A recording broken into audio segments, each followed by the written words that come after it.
Hi grade 10s, today we will be factorizing trinomials where this coefficient is not 1 and there's also not the highest common factor.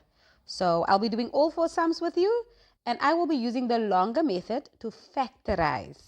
So bear with me, but you will get it right. Let's look at number 1. Step number 1, take this and multiply it. So 10 times 9 is 90. Then step number 2, write down the factors of 90. So 9 and 10, you'll play around. So 9 and 10, 3 and 30, 45 and 2, 15 and 6, and so forth. Now the more you do it, the quicker you'll become. Do you see this plus over here? You're going to use this plus to answer the following question.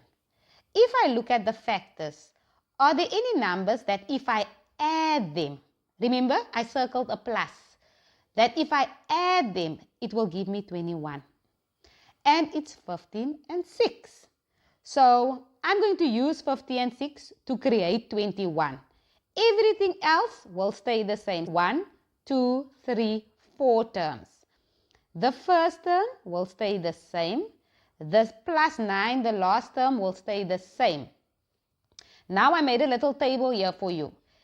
If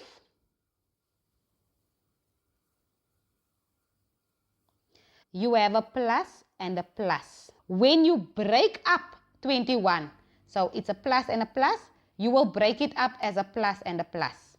This will be a plus and a plus. The biggest number goes first. 15, then 6. Remember, I get the 15 and 6 from here. But now remember, it's an x. 15x and 6x will give me this.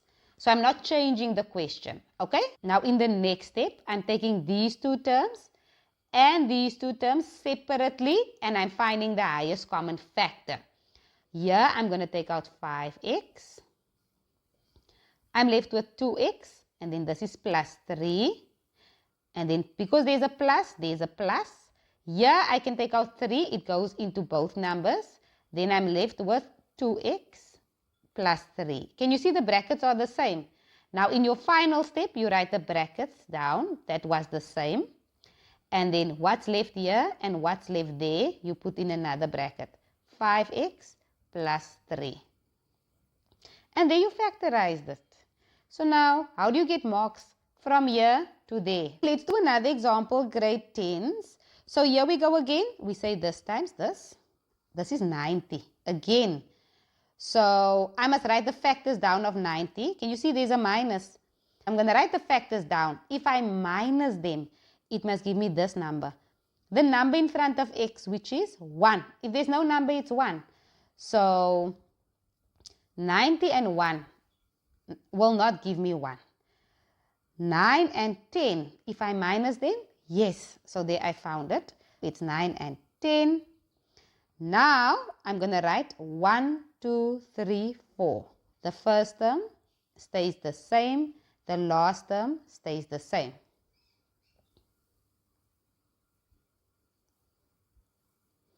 This is a plus and this is a minus. Let's go look.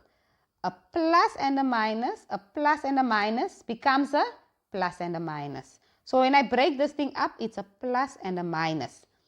Plus the biggest number. Biggest number goes first. 10 goes first, then 9. So 10 and 9, but remember x and x. What do we do now? First two terms, highest common factor. These two, highest common factor. So here I'm going to take out 5x. Then I'm left with 3x plus 2. Here I'm going to take out a negative because there's a negative. So when you take out a negative, just remember the sign is going to change in the bracket. So I'm going to take out negative 3. I'm left with 3x. Now this is a minus, so it becomes a plus. So this is plus 2. Then what bracket is here? That's also there. It's 3x plus 2. No signs in between the last step. What's left? 5x minus 3. 5x minus 3. There you factorized it. Let's look at this question. Question 3, same steps. 6 times 5 is 30. So I'm going to look for the factors of 30. But because there's a minus, if I minus them, it must give me this number, which is 1. I'm not looking at the signs, So I'm just looking at that minus. So it's not 3 and 10. Is it 5 times 6? 6 minus 5 is 1. So there I have my answer. 1, 2, 3, 4. The first term stays the first term. Minus 5 stays minus 5.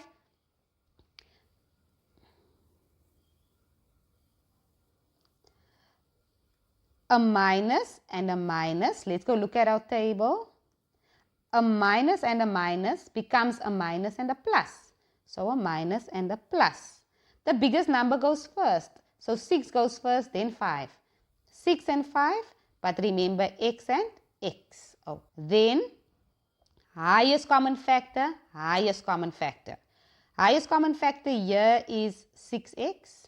So I'm going to take out x minus 1. Plus, here I'm going to take out 5. And this is also x minus 1. So what bracket is here that's also there? In my last step, I don't have a sign between the brackets. I take out x minus 1 and I'm left with 6x plus 5. 6x plus 5. There you factorized it. Well done. Last example, grade 10s. This times this is 6. I'm going to look for factors of 6, So it's 6 and 1, 2 and 3. I think that's all. This plus means that if I look at the factors, when I add them, it must give me 5. So we can all clearly see it's 2 and 3. 2 and 3, if you add them, it will give me 5. Now, I'm going to have 1, 2, 3, 4. The first term stays like this. The last term stays like that. Plus and a plus. Let's go to our table. A plus and a plus is a plus and a plus. Let's go plus and a plus. Biggest number is 3, then 2. So 3 and 2, but x and x. Highest common factor. Highest common factor. Highest common factor. So here I'm going to take out. Here I'm going to take out x. So I'm left with 2x plus 3. And then here I can take out nothing, but I am left with a 2x plus a 3. So I just put that in brackets. Then what bracket is here that's also there? Last step, So no signs between the brackets, 2x plus 3. What's left? An x and an invisible 1. So this is x plus 1. And there you factorized it. Is this the only way to do it? No. But if you struggle, then I would suggest you use the long method. The more you do it, the quicker you will become.